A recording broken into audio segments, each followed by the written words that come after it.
Hi everyone, my name is Zadie. I use they, them pronouns. I'm a senior here at CU Boulder and I'm majoring in sociology and I have a minor in communication. I just wanted to go ahead and welcome everyone to this event. It's hosted by the Arts and Sciences Office for Access and Community Engagement, which is ACE for short. I'm the student program coordinator at ACE, so I act as the liaison between the students and our office. And I do a lot of our programming. Just a reminder that this meeting is going to be recorded. It has closed captioning available if you go ahead and click on the CC button to view the live transcription. And the recording will be uploaded to our office YouTube channel where you can reference our office previous events as well. And I'll go ahead and do the editing for that video. That's one of the things that I do in my position. So Dr. Gonzalez has just placed the link for that in our chat. So if you want to go ahead and take a look, subscribe to our YouTube channel, that's where you can find that. And then before we go ahead and get started, I'll be leading us through a land acknowledgement, which Dr. Gonzalez will also place the link for that in the chat. We invite you to take a moment to reflect on your relationship to this land of Boulder and relationship to local Indigenous communities as we are guided by the university's land acknowledgement. The University of Colorado Boulder honors and recognizes the many contributions of Indigenous peoples in our state in stewardship to land before the establishment of the state into this present moment. CU Boulder humbly acknowledges that it is located on the traditional and current homelands of the Cheyenne, Arapaho, Ute, and many other Native nations and communities. The violent forced removal of Native people from these territories has caused devastating and lasting impacts.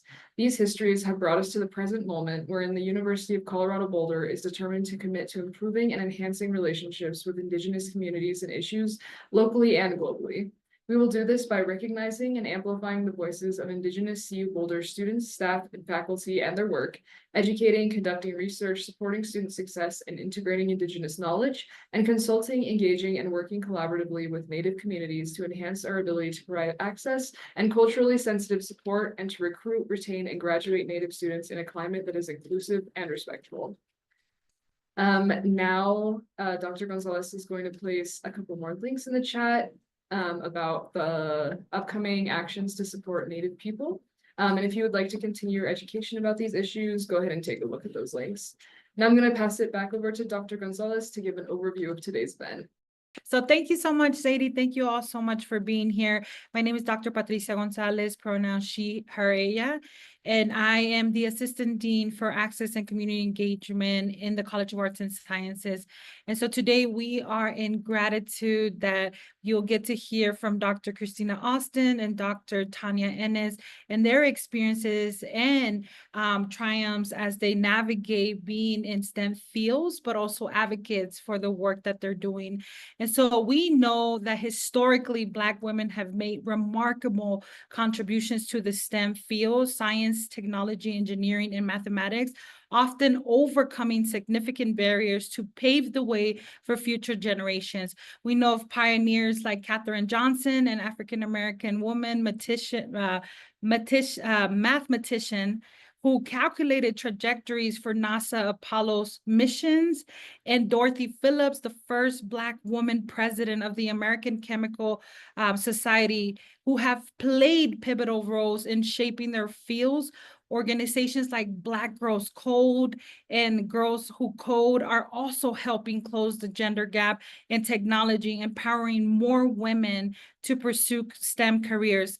But we also don't often hear about the people here at CU Boulder, at the University of Colorado Boulder, the phenomenal staff who are at the front line of doing the work to make sure that not only we recruit, but we retain and help students thrive, and which is why we are so excited that we're highlighting both Dr. Ennis and Dr. Alston and their stories and their journeys as they navigated education and higher education particularly to get to where they are today in a place where they empower our students, staff, and faculty every day to show up their full authentic selves. We also know that despite these groundbreaking achievements, Black women remain historically underrepresented in STEM fields, making up less than 1% of the tenured track faculty at top U.S. universities. here at CU Boulder, we also think about our Black students as we think about what it looks like for them to be represented at the university. While we had an increase from 2.7 to 2.9% of Black student representation in enrollment for 2024, we also recognize that 209 students Black students is not enough. We need to do more work, not only to bring them here, but to retain them.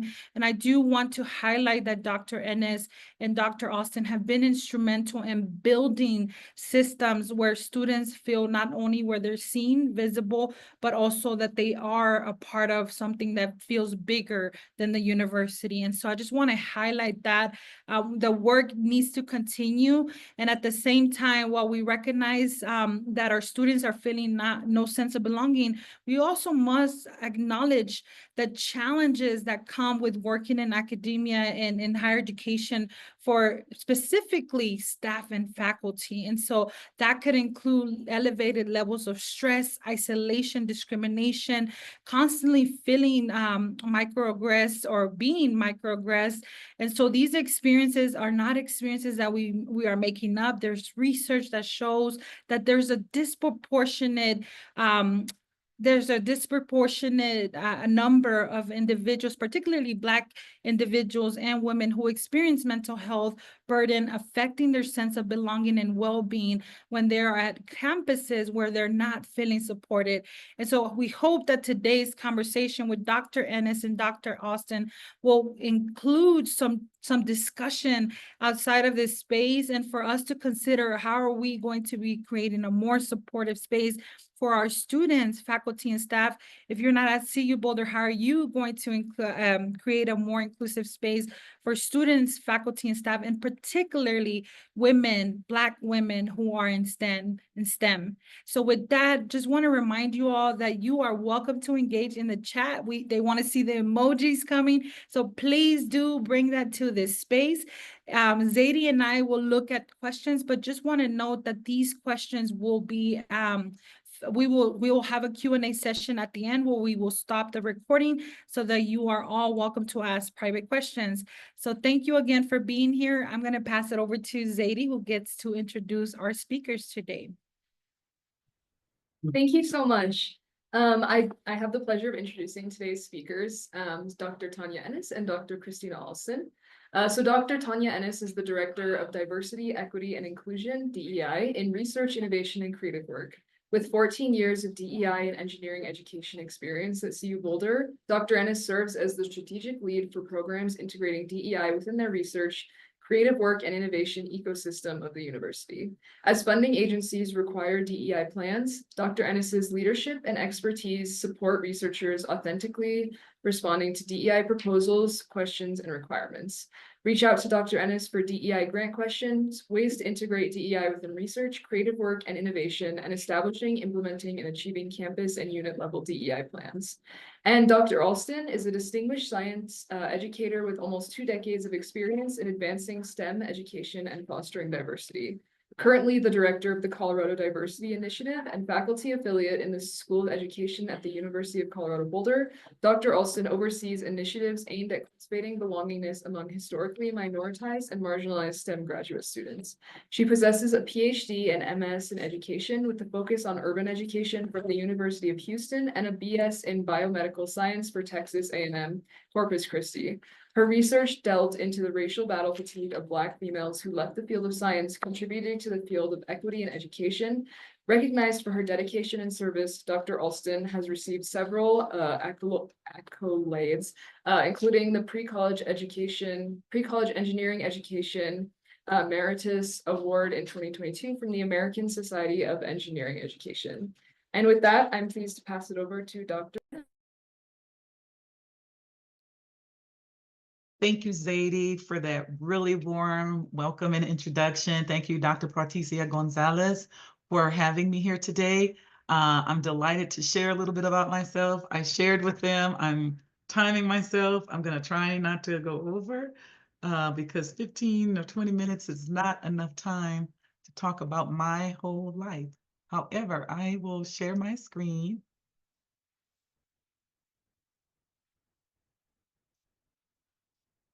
And as was introduced,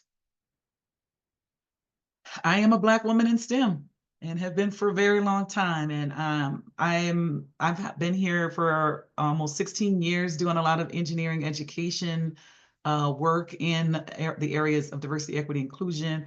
I used to be the director of the Bold Center, if anybody knows what that is, and the Engineering Gold Shirt program. So I've been doing this equity work for a long time. One of the things I do when I present is acknowledge Black History Month is every month. So I invite you to share in my dedication to my culture and to people who have come before me. So every day we honor the lives of Black people everywhere who are in Africa and around the world as a part of the African diaspora.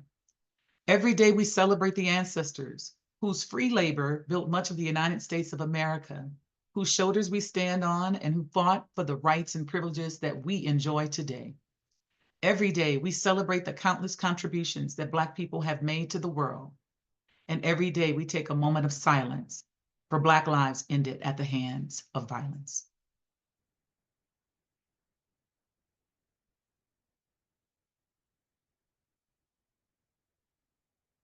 Thank you. So I thought I'd share a little bit about myself with you. I see the whole bunch of people in this picture here. That is my family. Those are my brothers and sisters and my mother and father. No twins, all single births. I'm from a large family of 15 children. I am a first generation student. I was a first generation student, born into a low income family. I grew up in Louisiana in Iberville Parish. You see the boot over there is what we call Louisiana.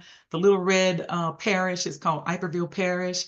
So I grew up there. It's the deep, rural, segregated South back then, still segregated if you ask my personal opinion. I was part of the transition from segregated schools to integrated schools, which were still internally segregated at that time with a lot of the dynamics happening on a day-to-day basis. My family fought for educational equity in a civil rights movement. As a matter of fact, my parents, along with other Black families, pulled their kids out of school. And back then, a lot of people had big families and crippled the education system and had used that as a negotiation factor to integrate schools. I've always loved science. I always loved mathematics. And the picture to the right are just powerhouse Black women who have come before me. Dr. Gonzalez mentioned Dr. Katherine Johnson, who is here. This is my friend who is still alive and well, Dr. Donna August. She has patents with Apple on handwriting recognition software, Dr. Mae Jemison, and so forth. And so I didn't let my circumstance determine my identity.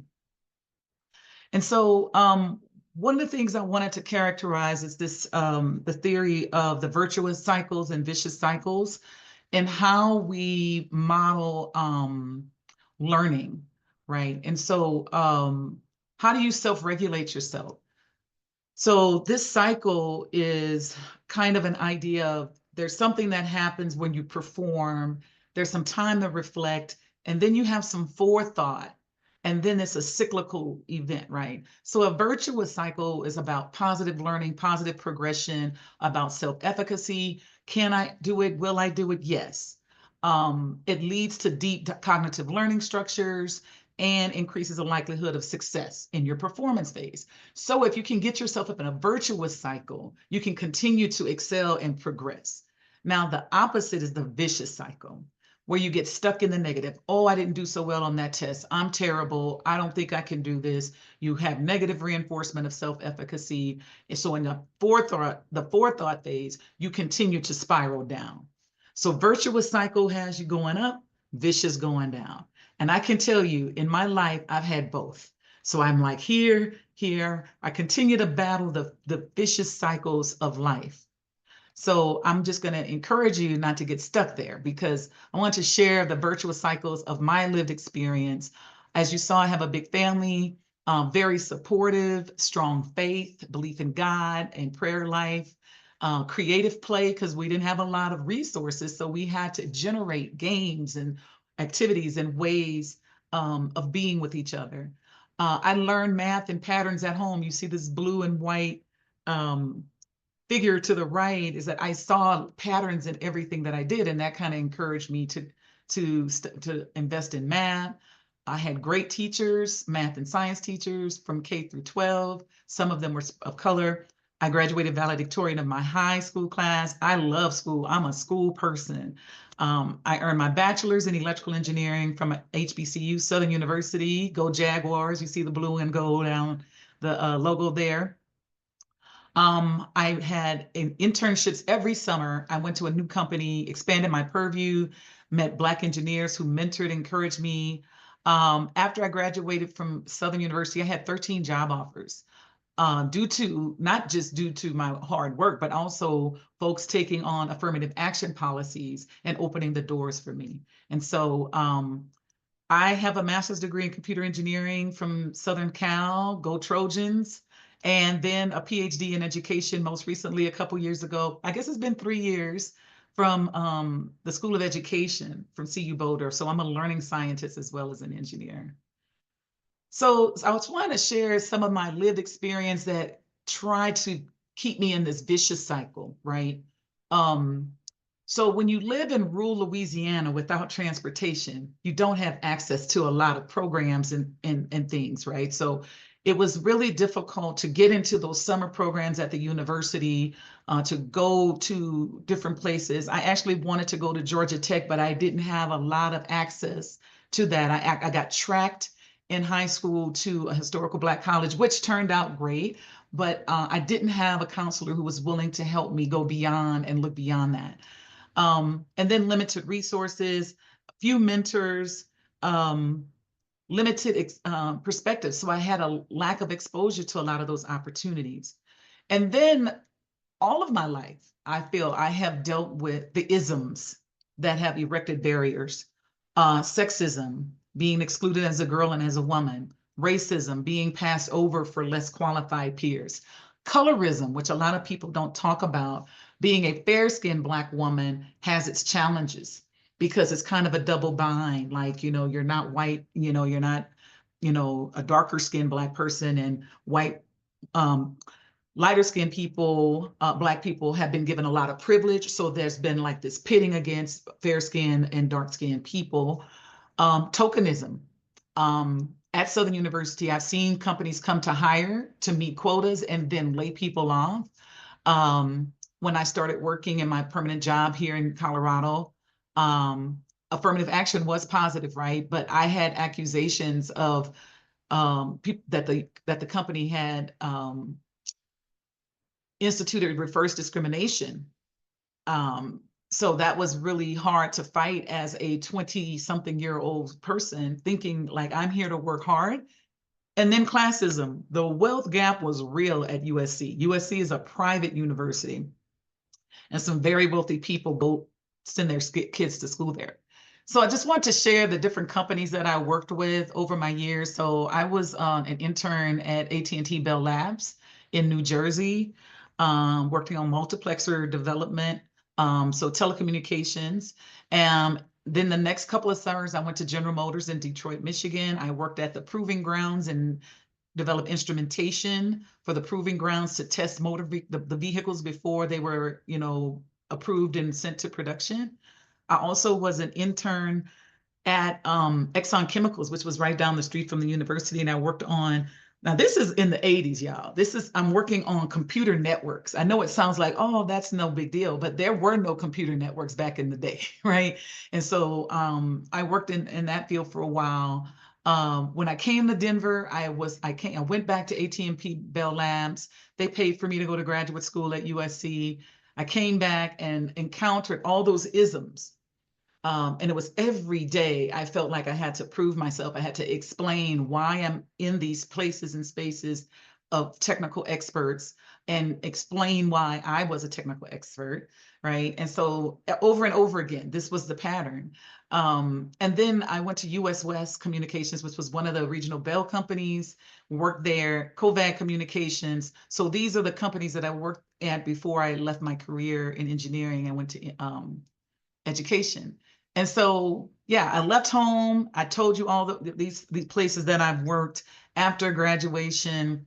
I actually chose Bell Labs in Colorado because there was a strong affinity group for Black employees and engineers there. One of the things I encountered was I always got challenged by other engineers, white male engineers, about me not being good enough, and why was I there? And so I actually challenged an engineer one day. He had some math on his board. It was Laplace transform, which is calculus. And so I went to the board and I started doing the calculus. And he was like, "What are you doing?" I was like, "Oh, is this your work?" He was like, "Yes." I said, "Well, it's not done, right?" So I actually challenged him to say, "Hey, let's finish solving the math problem. And if I win, you got to stop harassing me. But if you win, you can keep harassing me," right? Well, he did not want the challenge, right? So I just continued to do the little math on the board, circled the answer, and walked out of his room. So that's a little bit of a fragile resilience response. I mean, you shouldn't be doing that. You don't have to prove anything to people. But at the end of the day, I kind of felt like I had to do that to continue developing my professional career. So at US West, I did business cases for new projects. I did systems engineering work. I warned people about implementing systems and deploying those when they were broken. Almost got fired for that, and I stood by my beliefs and said, "Nope, I'm not signing off on it." I ended up having to back out of several systems that had been deployed because of the issues that were encountered. I actually worked a strike assignment in Phoenix, Arizona. That's a whole nother conversation. If you want to know about that, we can talk. And then I went to a startup company called Covad Communications, which was one of the very first DSL companies where you could plug your computer in and have internet always on. Before that time, you had to use a modem in your phone to call in to get on the internet. And it was led by a Black CEO. There was a lot happening. I went through a layoff because of the financial breakdown of people not paying their bills. That's a long story. And then September 11th happened, where there was, an attack on the Twin Towers. And I remember exactly where I was and exactly what I was doing that day. But I had been volunteering at a school in Aurora called Challenges, Choices, and Images Charter School. It was an African-centered school run by a Black woman. And they needed some help. And so while I was between jobs, I was like, "Oh, okay, I will volunteer at the school." I was actually getting ready to get hired by a technical company, a consulting company for telecom. And then after 9/11 happened, everybody froze hiring, right? So I was like, "Okay, I can work at this school. I'll give it a year." Then I realized how much help they needed. This school was predominantly students of color and centered in Africanism. So, it was very African centered and communal. And so I really, really enjoyed it. And so one year became two, two became four. Then I transitioned to the Denver School of Science and Technology, the very first school. I taught mathematics there. I was a house leader. I was the department chair for the math department, really focusing on making sure students were high performing. And as many of you know, DSST Public Schools, the Charter Network is one of the highest performing schools in the country. And my son went there. I was the first faculty member, staff member to really, to have a child go to the school where I taught and graduate. And so that was an experience. And then because CU Boulder was a partner with DSST, a lot of people were there from CU watching the school. I led a step team. Yeah, I've done a lot at DSST. I was team mom for the basketball team all 4 years I was there. So very, very active in that. And then so because of some of the changes that were going on in the College of Engineering, they were looking to shift their support for underrepresented students. And so one of the people said, "Hey, are you interested in interviewing for this job?" And I said, "Well, send it to me." So I went through this whole process. I didn't get that job, but there was another one to lead the Engineering Gold Shirt program, which helped students who were not quite prepared for engineering. They needed some, maybe a little bit more academic support, maybe some community building and networking. And it was a scholarship program. So we looked at those students as scholars. And so very successful program. We ended up doing a national model of that. So my career in education, right? And so one of the things in my practical experiences with teaching high school math, that even at CU Boulder, this is true, that I did spiraling pedagogy. So always like moving forward to teach new concepts, but circling back to kind of catch those concepts that students didn't quite learn. Using active and experiential learning methods was important. We were always assessing learning as a house where we had all the different subjects taught. The teachers all met together to look at how we develop students. So every day there was an assessment. Every week we were, and then that information informed how we spiraled back. I looked at my teaching as community-based, like as a family, fun. We had, a lot of care for students. But I had a lot of students of color question their ability to learn. And so it's not only a fight against the racism, the sexism, the tokenism, and all of that, but then you have the students who have been taught that as well, and so not believing in themselves. And so the constant battle about stereotypes, the comments, the inequities, it was just heavy. And I mentioned my research, and I'm going to pause in a minute. One of my students, I studied Black engineering students deciding to stay or leave engineering majors. And one Black woman said her experience was that the racial experiences, the racialized experiences she had on the campuses that she was attending felt heavy, physically heavy. So when we talk about racial battle fatigue, it is not something that is just like, oh, I'm just tired. It feels like there is a physical weight that weighs and keeps you from progressing. And so with that, I just wanted to let you know, like when we talk about this, what I experienced in my engineering career, what I experienced in my education career, what I experienced in school, out of school, it's all systemic. It's all connected. And so I continue to approach like the work that I do now in Rio as like, I want you to look at this systemically and how do we solve those problems? So I am going to stop there and hand it over to my dear sister, Dr. Christina Alston.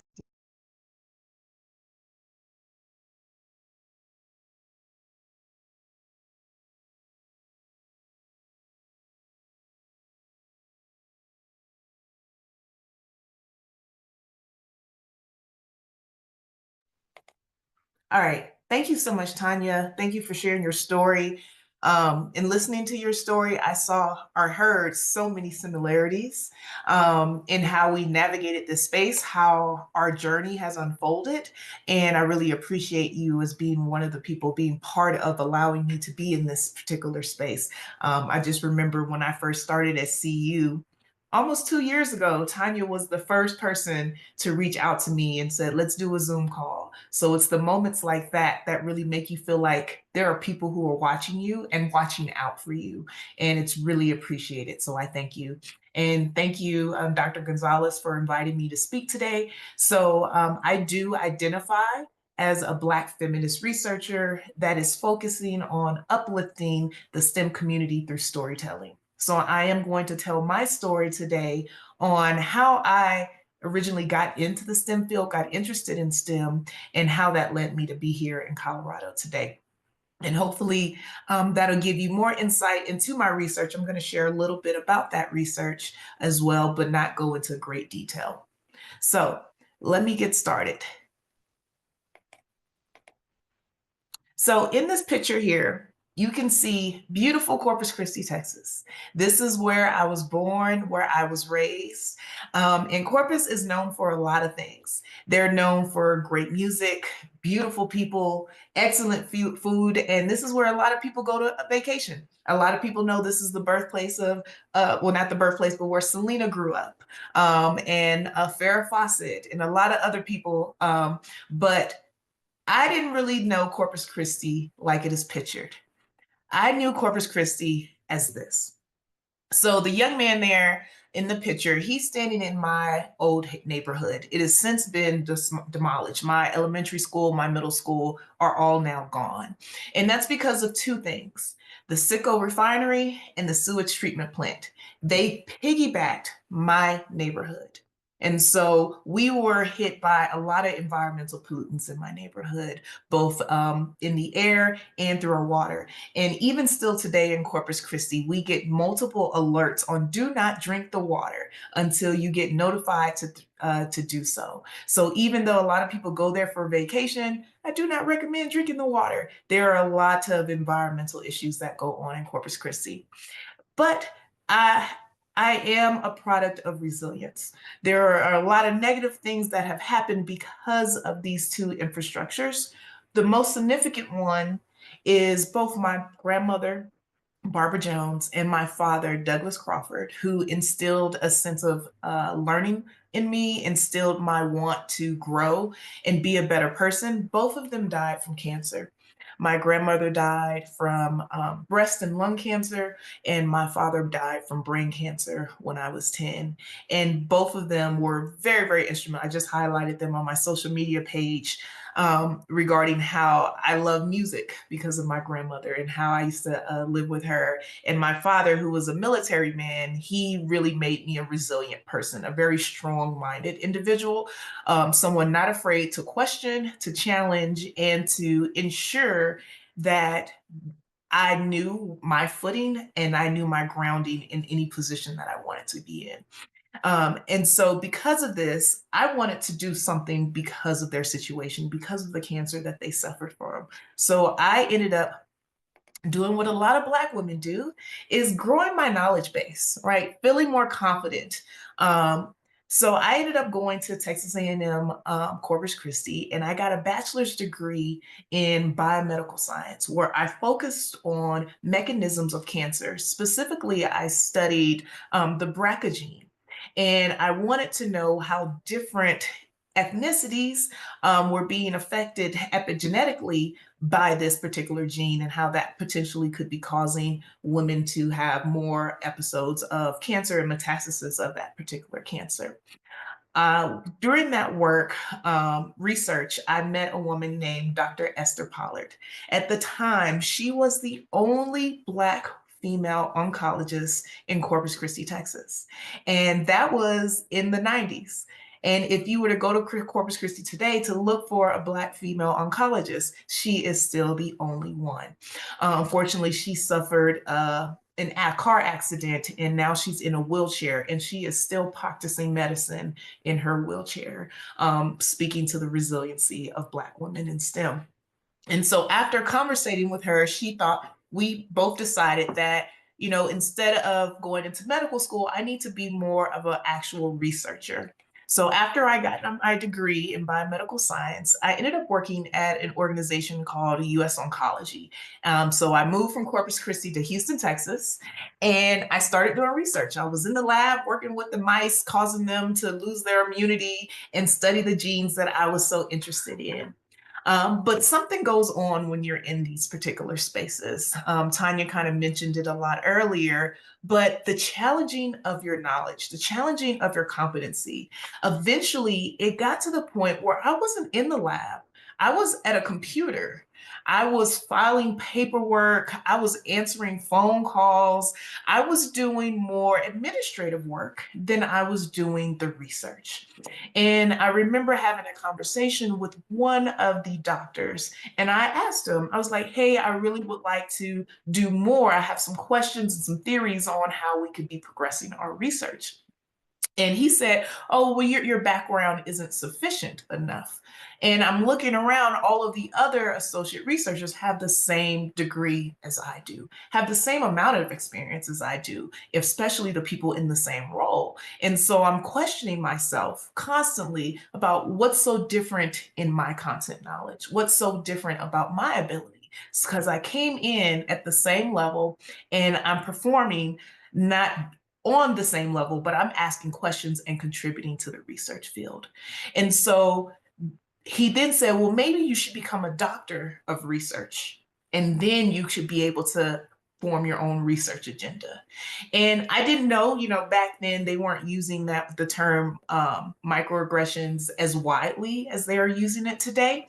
But that's basically what he did. He saw me as an individual who didn't look like everyone else and said, well, maybe you need more knowledge. And the only way you can be at the same level as everyone else is if you get your medical degree. And so because one of these things was not like the other, I started to go to educational groups that were focused on taking the MCATs. And the particular MCAT group that I was in, it was very much focused on partner study groups, right? So you're supposed to partner with a particular person in the class and outside of the class in order to ensure that you're ready to take the test and come back and report on a certain set of questions. Also within this group, I found myself having to prove my competency to do the work.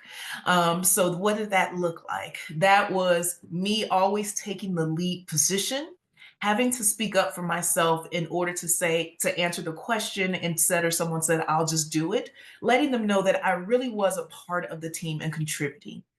And so eventually I got tired of having to advocate for myself and stand up. And I said, well, maybe I'm not supposed to be here, right? Everyone else was talking about, well, my dad has been a doctor, so I know what I'm talking about.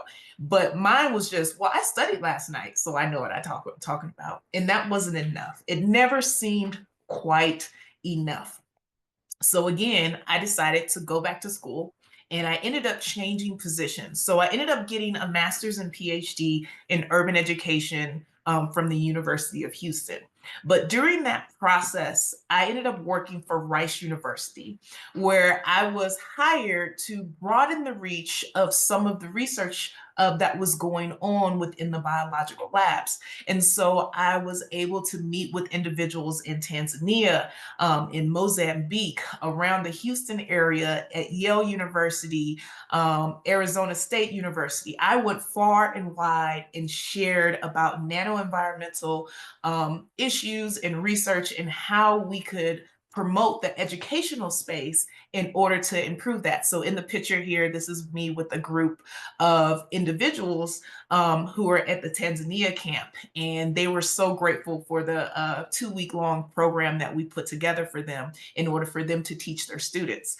And then also there's a note here from one of the teachers in a Houston camp, how they're just so grateful and they were able to move ahead in their career because they participated in our workshops. Additionally, I would teach a graduate course. So I would say for about 9 years, I taught this graduate course entitled Nano-Environmental Engineering.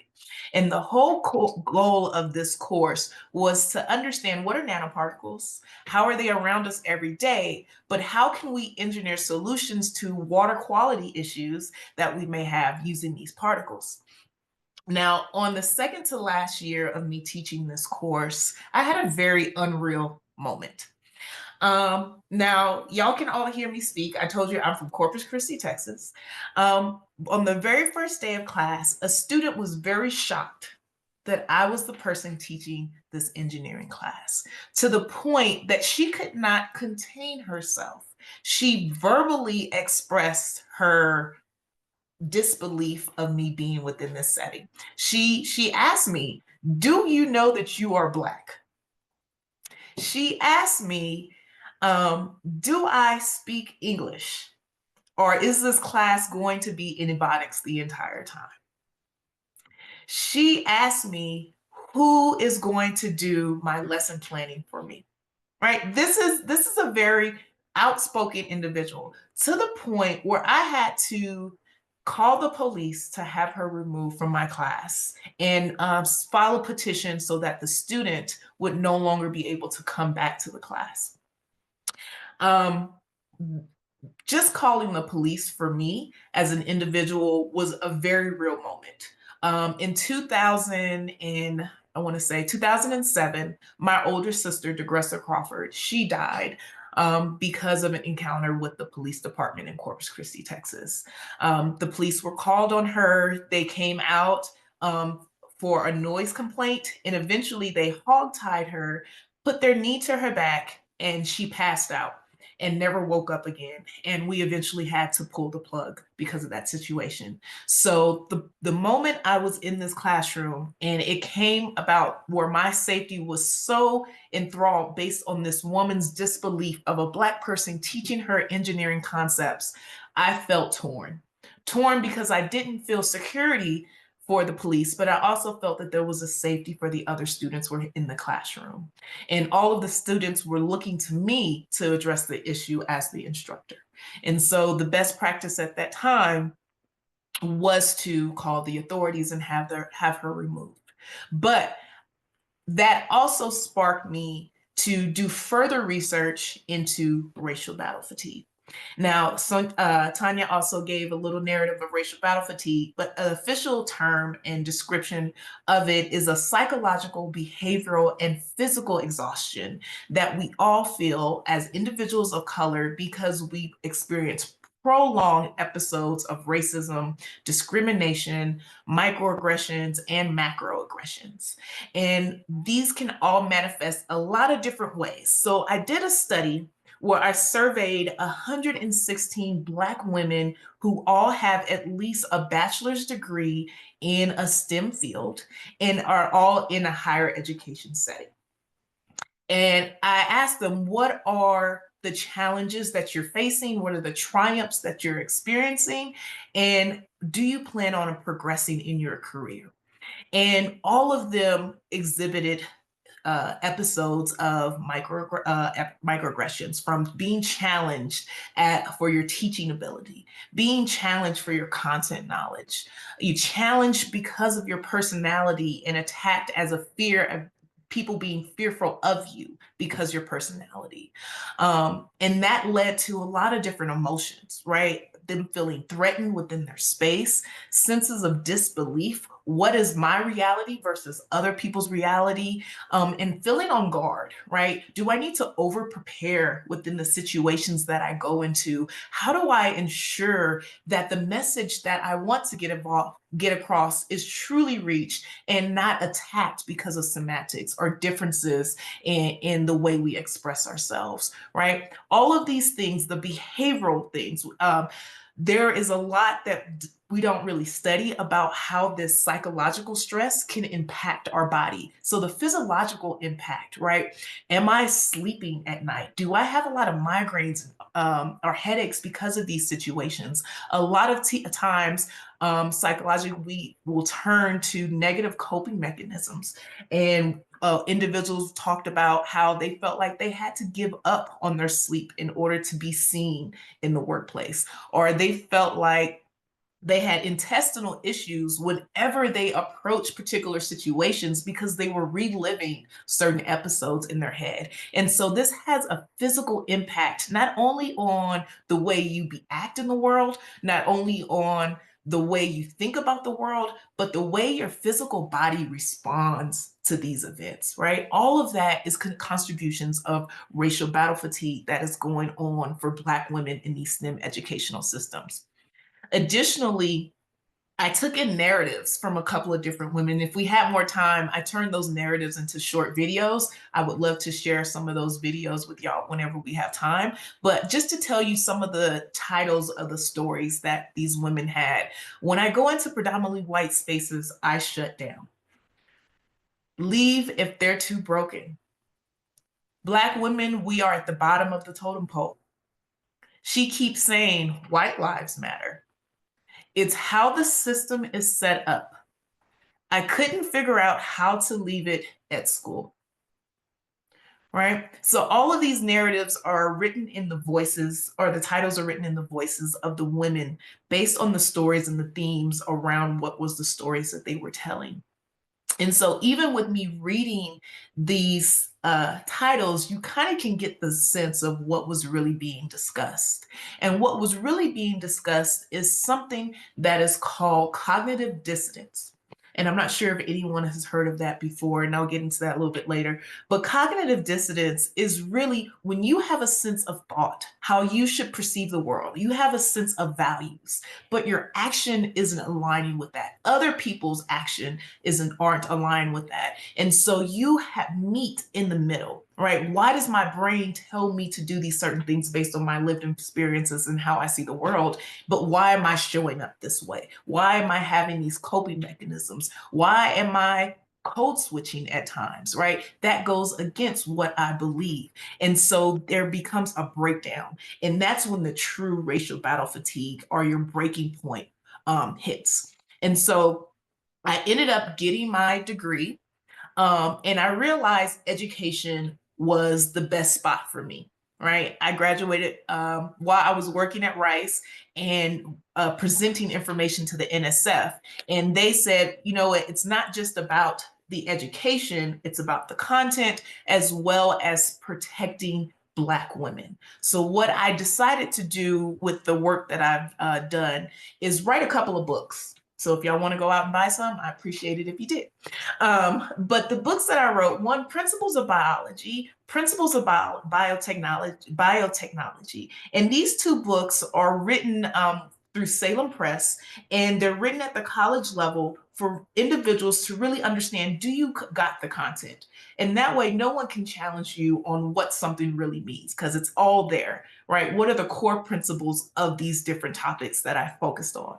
But Voices of Triumph, this is a book, it's a reflection series for Black women to understand what has been the history of Black women before us, right? How can we learn from their triumphs, from their stories, to build resilience within ourselves, to build up our self-confidence and self-efficacy within this space, to be able to challenge and to confront a lot of the issues that we encounter on sometimes a daily, monthly, or yearly basis, right? And how do you go into these spaces and say, is it really me? Is it the system? Is it a personally mediated experience that's a one-off? And how do we challenge those in a proper way? Because it's so much, and we're constantly doubting ourselves, thinking that we need to continue to pour into ourselves. Maybe I need more education. Maybe I need to be in a better situation.